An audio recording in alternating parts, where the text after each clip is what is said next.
За жал, ќе констатирам дека состојбата со странските инвестиции во Република Македонија е на едно доста загрижувачко ниво. Моменталната влада спроведе една многу негативна кампања во минатото, па дури и во тој предизборен период и постизборниот период, каде што направи една многу лоша слика, една многу лоша перцепција генерално во Македонија за странските инвеститори и за странските инвестиции.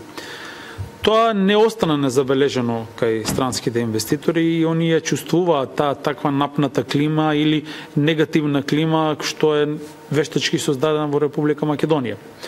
Но да се вратам назад од каде доаѓа сето тоа.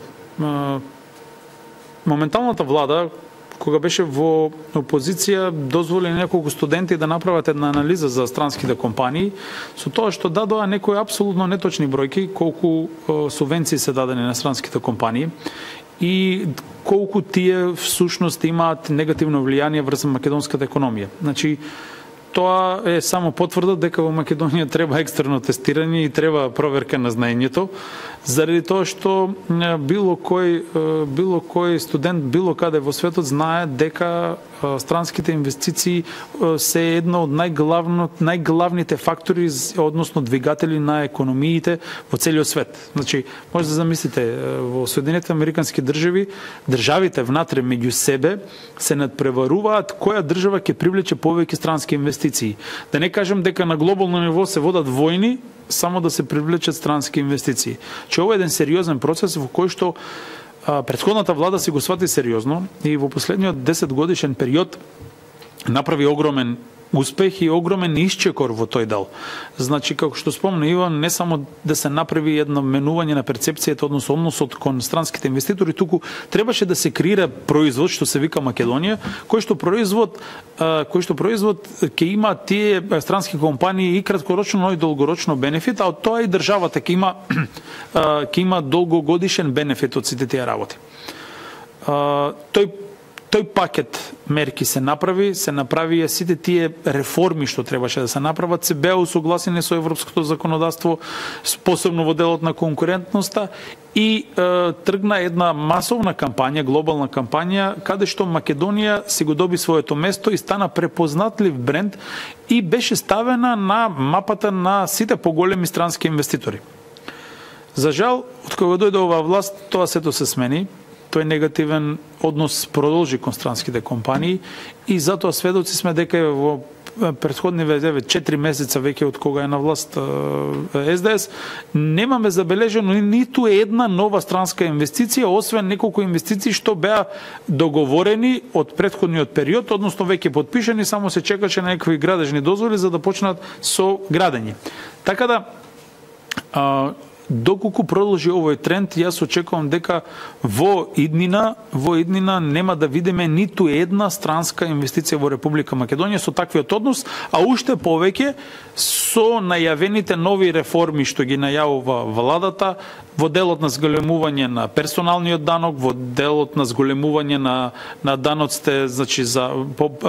давачките поврзани со пензиско осигурување, исто така и лимитите кои сакаат да ги наметнат кон странските компании за што поголем да кажеме влијание на тие странски компании врз домашната економија, односно некакви лимити што се неприродни. Значи, ние претходно имавме еден проект, прекрасен проект со Светска банка, кој се надевам дека ќе продолжи во иднина. Тој проект имаше за цел да се направи што поголем спиловер ефект кај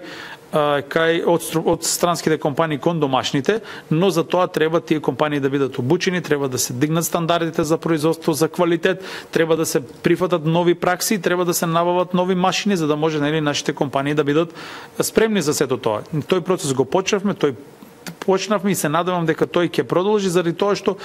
само во првиот круг беа некаде офатени околу 45 домашни компании кои требаше да ги добијат сите тие средства од Светска банка како би станале поголеми добавувачи на странските компании. сакам да напоменам, единствена студија, релевантна, која може да ја отслика реалната слика во Република Македонија во делот на странските инвестиции и целиот тој ефект што го имаат врз макроекономски ефект врз Република Македонија е студијата што неодамна беше објавена од страна на Народна банка, каде што може точно во бројки да се определи колку е тоа влијание, а тоа влијание е енормно. И всушност заклучокот таму е дека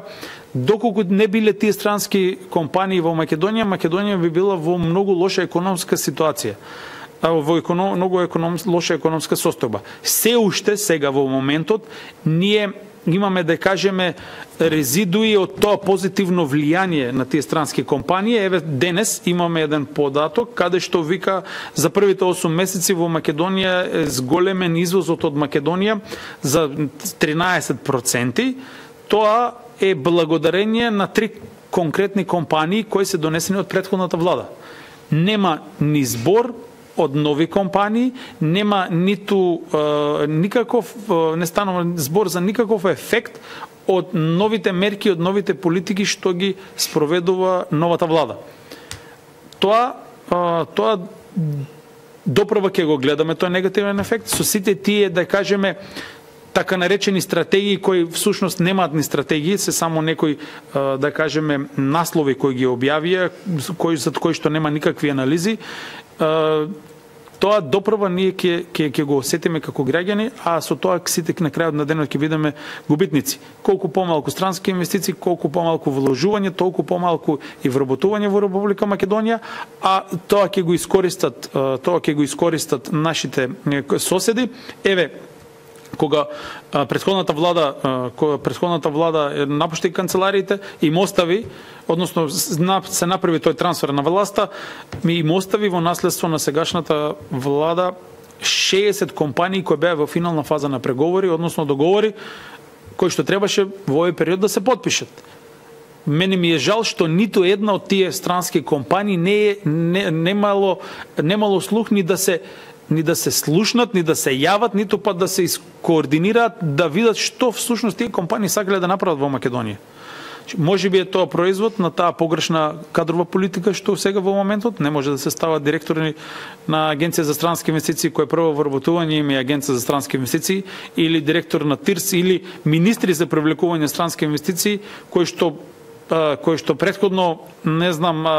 немале ниту соодветно образование за тоа, не знаат ниту еден странски јазик, ниту пак знаат кои се бенефитите што Македонија ги нуди кон тие странски компании. Така да